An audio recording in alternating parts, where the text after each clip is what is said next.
बघा तुमच्याही भीमाशंकर कारखान्याने चांगला भाव दिला, बाकीच्यांनी काय भाव दिला? घोडगंगेचा भावच नाही, बंद. अरे तुम्हाला कारखाना चालवता येत नाही आणि तुम्ही सांगता दादानी बंद पाडला, दादानी बंद पाडला. कसा दादानी बंद पाडला रे? तुझा व्यंकटेश कृपा चालतो, ती बंद पडत नाही, ही बरं बंद पडतो रे. सांगा ना.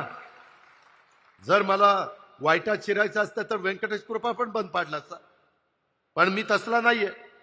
मी मदत करणारा कार्यकर्ता. अरे माझ्या सोमेश्वर सहकारी साखर कारखान्याने काल भाव दिला 3,550 रुपये. आपलं काम बोलतो काम. आणि त्याच्यामध्ये माझ्या शेवटच्या महिन्यात उसाला त्यांना 200 रुपये टनाला जास्त दिले, रिकव्हरी जास्त असते म्हणून. खोडवा आणि त्या सुरूस त्याला भाव दिला 3,750 रुपये. महाराष्ट्रात नंबर 1 चा भाव. आपलं कामच एक नंबर आहे. फक्त तुम्ही पाठीशी उभे राहा.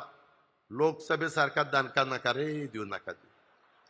लय वांगाळ वाटतं. एवढं काम करून बेमीच्या देठापासून ओरडतोय, सांगतोय, घाम येतोय, तरी राव सांगतोय, पटवून देतोय.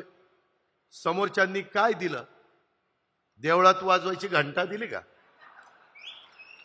काय मला तर काही कळतच नाही. अर्थात तुम्ही मतदार राजा आहे.